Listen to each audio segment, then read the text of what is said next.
Hello, and welcome back to the Alpha Male Podcast, the podcast where we talk about being an alpha male, what that means, how to walk that out.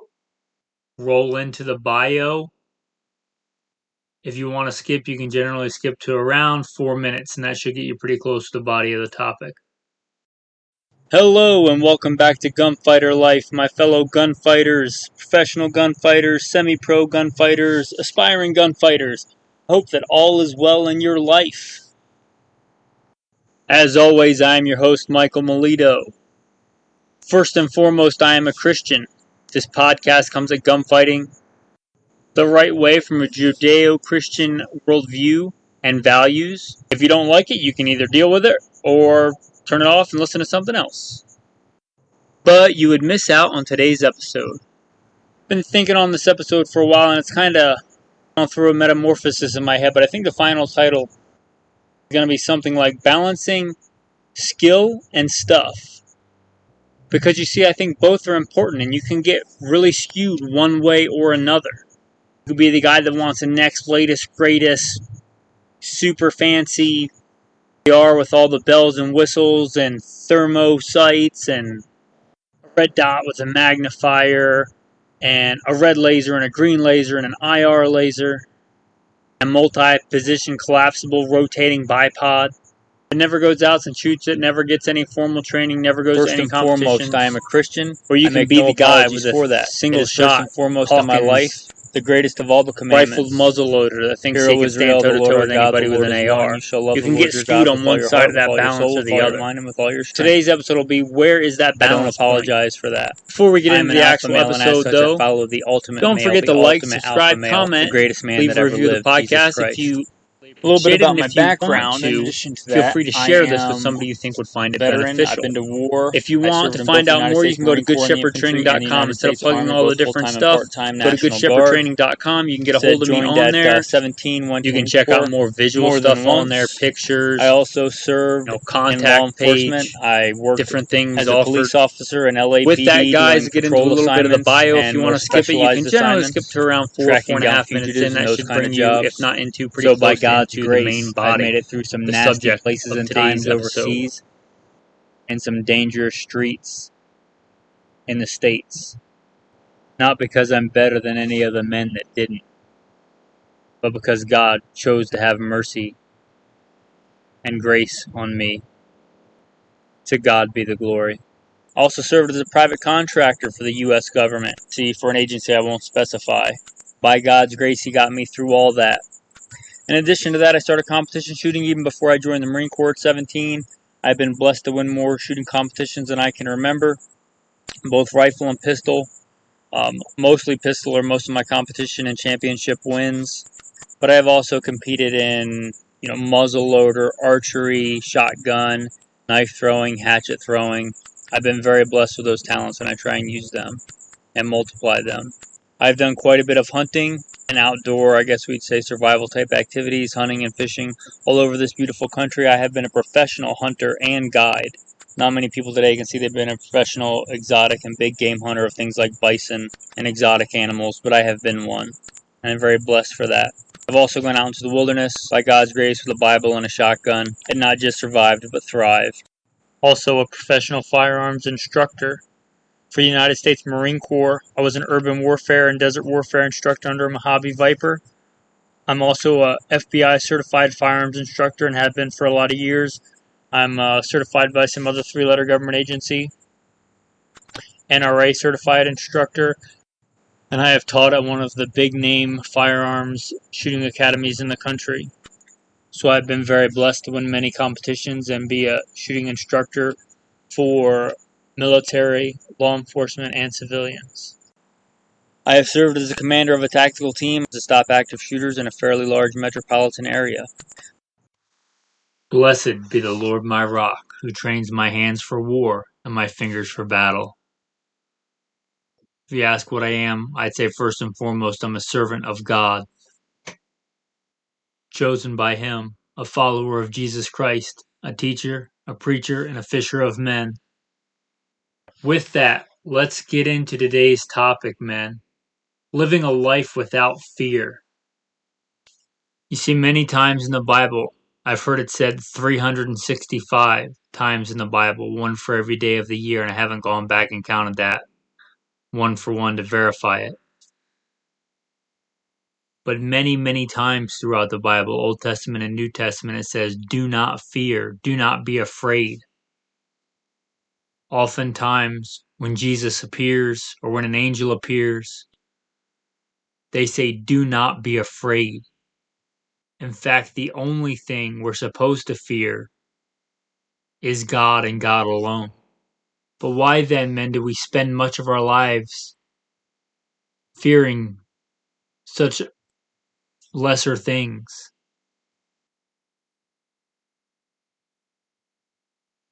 How much time in life is lost? First of all, fearing petty things that make no difference. You spend so much time in fear or worry, the little brother of fear, on something that even if it happens, it probably isn't worth you worrying or fearing about it because the consequences aren't that great. Or how much time and life is wasted fearing or worrying about something you have no control over. If you have no control over something, what point is there to fear or worry about it? None. How many times in life do we let fear hold us back from trying to be great, from trying to achieve something more? Or how much time in life do we spend in fear of what other people might think when it makes no difference to us in our life? What other people might say? We let that stop us from trying because we fear looking silly, looking foolish, or a failing. I know people that have spent their whole lives in a small town, and there's nothing wrong with that if that's what they wanted to do, if that's what you want to do. But I know people who have spent their whole lives in towns they grew up in. If you'd asked them many times throughout their life, they would have said, oh, they can't wait to get out of there. They can't wait to get out of there.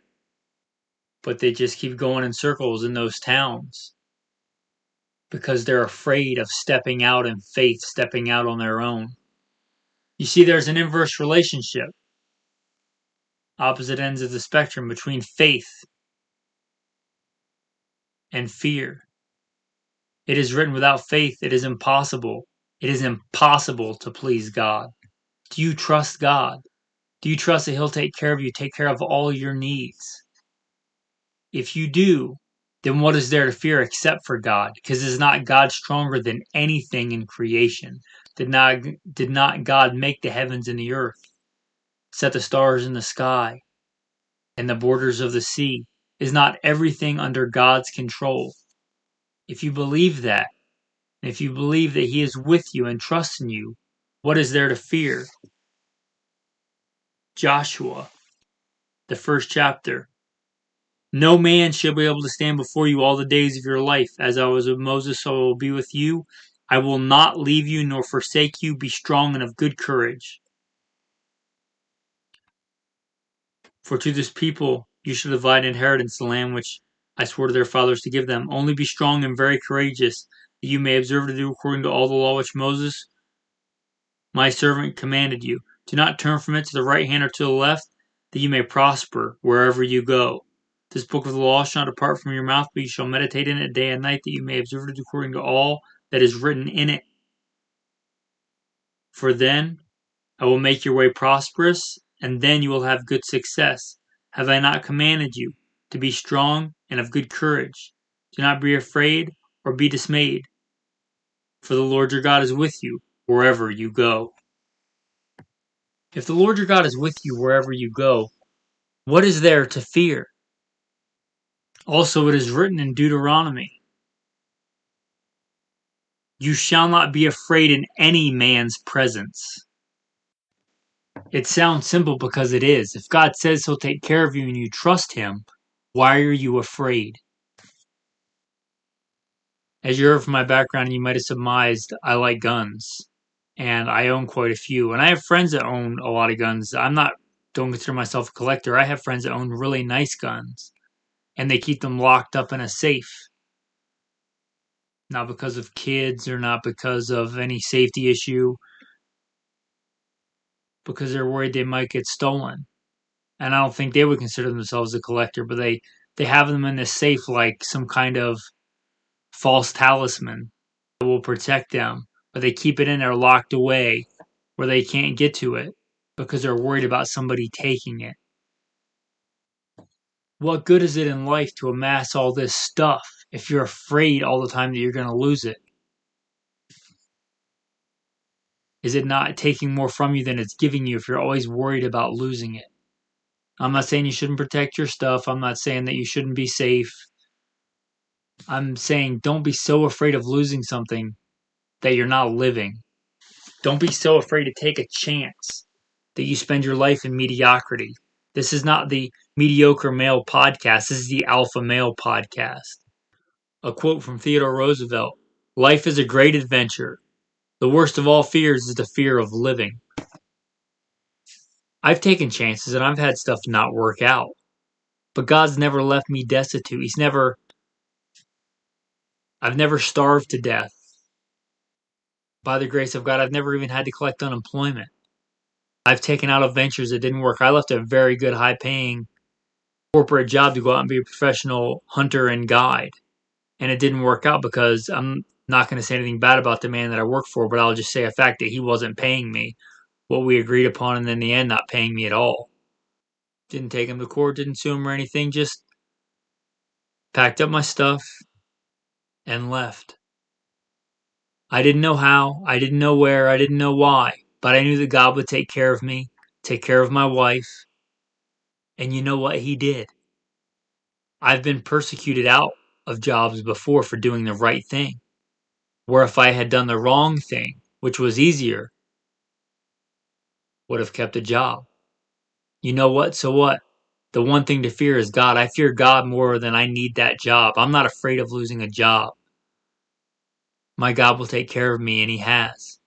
I recently got a job offer, a great job offer, after I got let go for doing the right thing and refusing to pick on somebody that I was told to fire them when they weren't doing anything wrong. And I got a really good job offer. And I turned it down because they said I had to work on Sabbath. And it is written, "Remember the Sabbath day and keep it holy. 6 days you shall labor and do your work, but the seventh is the Sabbath of the Lord thy God. On it you shall do no work, you, nor your son, nor your daughter, nor your male servant, nor your female servant, nor your cattle, nor the stranger who is within your gates. For in 6 days the Lord made the heavens and the earth and the sea and all that is in them, and rested the seventh day. Therefore the Lord blessed the Sabbath day and hallowed it." I really wanted that job, and I didn't have one.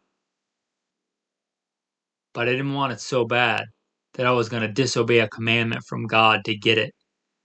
I fear God, and that's it. And that's a much better way to live. A much freer way to live than fearing all this other petty stuff. You know what? I went a week or so, couple of weeks. I trusted in God. I went hunting, I went fishing, I went foraging. I trusted in God. I prayed. Even before this, but a daily thing, read my Bible when I wake up, read it when I go to bed. Pray, trust in God. I didn't know how, I didn't know why. I didn't know when, but I knew God would take care of me. Just a couple of days ago, that same company called me back. They said it worked out a solution and they were going to hire not just me as a manager, but an assistant manager so that I could have the Sabbath day off and I could also have another day of the week off and get a lunch break off. I trusted in God. God always does more than I expect. He always does more than I can ask or think. I fear God. If my God takes care of me, what else is there to fear? What else? You've heard my bio, not because I'm great, but because God is with me. Because God has a purpose for me. He chose me. I've made it through some nasty war zones. I've made it through some of the nastiest streets in the country, fighting crime as a police officer. I've slain some dangerous beasts, wolf and bear and bison. Though I walk through the valley of the shadow of death, I will fear no evil, for you are with me. If my God is with me, what is there to fear? Not even death. If you're not a Christian, you're wrong. If that offends you, then go listen to another podcast. But I am a Christian, and my God says, no one comes to the Father except through me. I don't want to apologize for that. I speak the words that Jesus spoke. I, hopefully by God's grace, speak the truth. If Jesus' message was easy and simple and didn't offend anybody, then they wouldn't have crucified him. They wouldn't have nailed him to a cross. They did that because he offended some people. There's only one way to heaven, and his name is Jesus Christ. I don't know how you can live a life without fear, without God.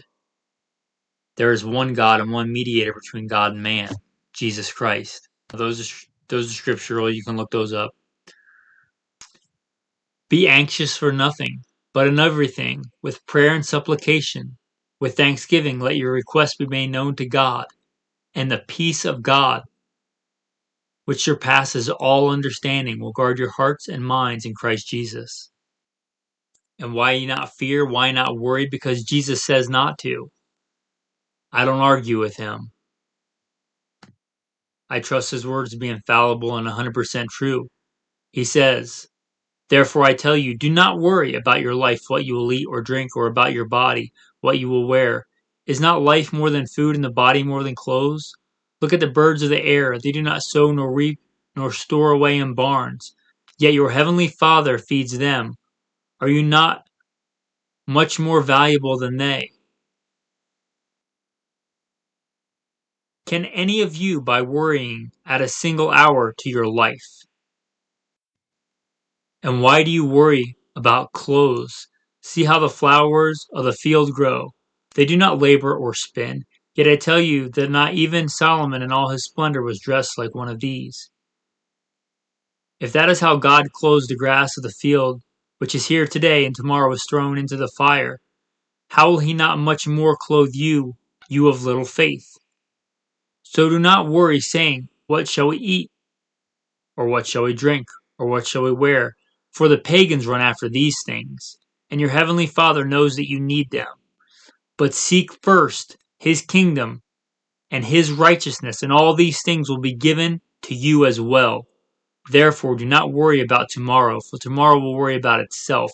Each day has enough trouble of its own. From the mouth of Jesus, don't worry about tomorrow. Do not be afraid. Do not fear in any man's presence. That's an alpha male. Why? Because God says so. And that should be the only reason that I need to give, but I will expound. Jesus says, who by worrying can add a single hour to his life? Well, if you look into medicine or medical things at all, and I'm not a doctor, but it's pretty uniform consensus through, medicine, psychology, that worry is bad. Worry will not add an hour to your life. It may very well shorten your life. Worry and stress. How long did it take the medical establishment to realize that stress and worry and fear is bad? And they could have just listened to Jesus and don't do it. I like that quote from Roosevelt. I'll paraphrase it. Don't fear failing, because that may make you too afraid to try. Don't worry about what other people might think or what other people might do. If you know that you're with God and you're doing the right thing, you're following the commandments. Does Jesus say, if you love me, keep my commandments? If you're doing the right thing, if you know that, don't worry about losing a job. Do you fear losing a job more than you fear God? The one thing you're supposed to fear? Does that not mean that you trust your wealth and your riches, your job or your family or whatever? You put your trust in them to take care of you more than your God? Psalm 20. Some trust in chariots, some in horses, but we will remember the name of the Lord our God. And let's not forget Jesus' parable about the rich fool who stores up in barns and stores up and stores up. I don't think there's anything wrong with planning for the future. Jesus says in this world you will have troubles. I'm talking about the parable of the rich fool Jesus talks about who stores up in bigger barns and says, now I've got all this stuff. I'm just going to take it easy. And what's the reply? God says, you fool, this night your life will be required of you. Trusted. You should probably go back and read that parable, but he talks about how much he's done, how much he's done, how much he's done. Trusting in his wealth and his riches and not in God. Remember, as the Bible said, it is God who gives power to get wealth. The only sure and steadfast thing, the rock, the only thing to build your life on that you can live without fear. Even fear from death. If you've given your life to Christ, if you know that you're walking with God, what difference does it make? What does Paul say? To live is Christ and to die is gain? What difference does it make? If God has a purpose for me, he'll keep me here.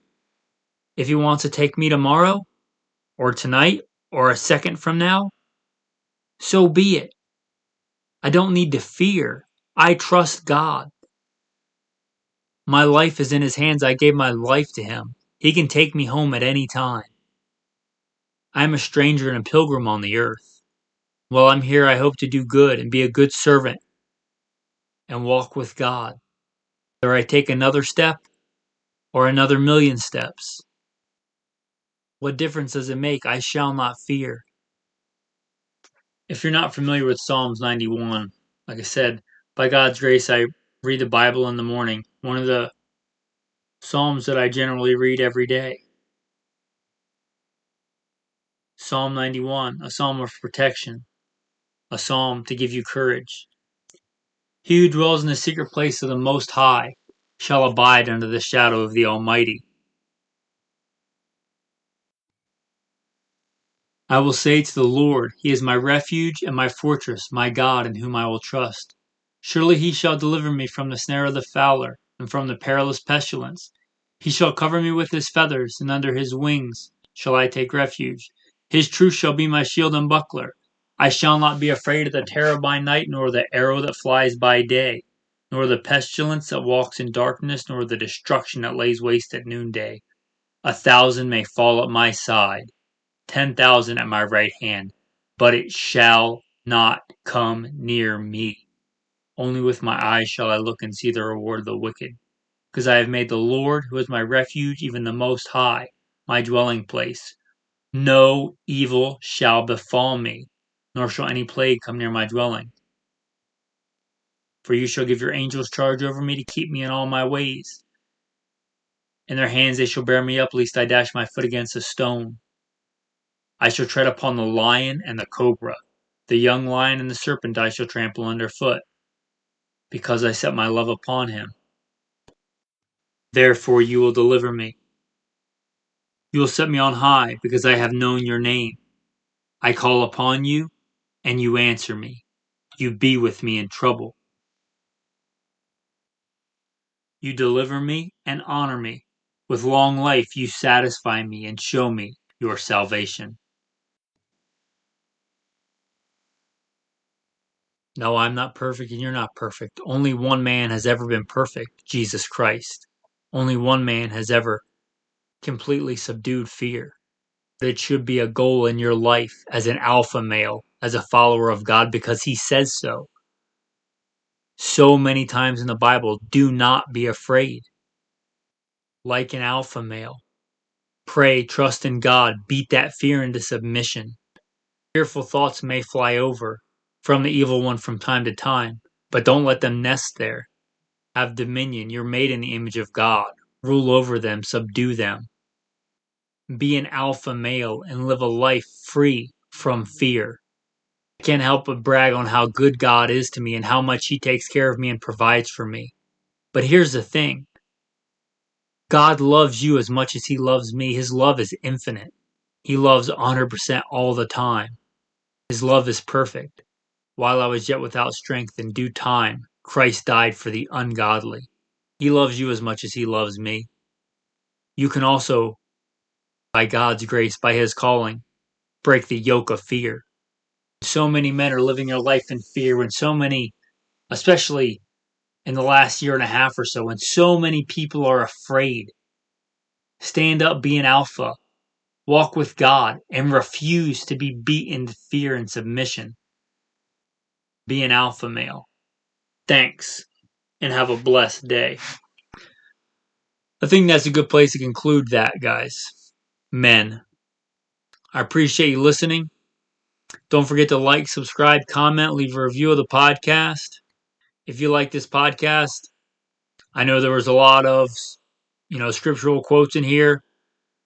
And again, I don't apologize for that. If you care about the important stuff, there's a whole nother podcast, Simple Man Sermons, the preachings of a simple man called by God to share the good news of Jesus Christ. There's even an episode in there. If you like this one, you may like that one. Go look it up. It's called The Real Pandemic, Fear. If you like guns and gun stuff and tactical stuff, check out Gunfighter Life. If you want to check out more, go to goodshepherdtraining.com. If you'd like to support, because these are free to listen to, and that's great, but they're not free to produce. If you want to listen for free, listen for free. Don't feel guilty about it. My God supplies all my needs. If you'd like to support the tribe that you're now a part of, again, goodshepherdtraining.com. Scroll down. There'll be a link on there for Patreon. And a sincere thanks to all the people that do support the podcast. Whether that's on Patreon, or whether that's just giving a review of the podcast, liking, subscribing, or even just sharing it with a friend, saying, hey, I like this, you might like this too. Blessings are meant to be shared. With that, guys, I'm going to say thanks for listening. And as a thanks for staying tuned till the end, I'll give a little tactical tip. Seems like I've been doing a lot of wilderness and hunting and shooting tips. One, because I like it, and two, because it's kind of that time of year recording this podcast. Been doing a lot of hunting and fishing. But how about a workout tip? And if you're a hardcore worker outer, may not be a tip for you, but for a lot of people, if you're just doing, the 3 sets of 10, the classic quintessential, you could try this. Try doing your normal set of whatever amount of weight. Let's say you're doing curls with 70 pounds. Do as many as you can do with 70 pounds. Push yourself to failure. Once you get to failure, drop, 20 pounds off. Drop 50% of the weight off and do as many as you can again. So do a set. Let's say your max. Let's say you're really struggling. You're supposed to get 10, but you only get 9. Drop some weight off and then do as many as you can again. Who knows how many you'll get, but do both sets to failure. See if that doesn't give you a better workout. Easy to do this on a machine. If you're at a gym, if you have a machine with just a rack of weights with a pin, you can put it on, let's say the same thing, 70. Do as many as you can and drop it to 50. If you like those, maybe the next week you do it and then drop it again, drop it a third time. A variation of this that I like to do is doing a set of super heavy weight. Let's say like 4 is the max that I can do. It's super heavy weight. I'll do 4 or do it to failure. Maybe I only get 3, maybe I get 5, but I do it to failure on high weight, low reps, and then I'll drop a bunch of the weight off.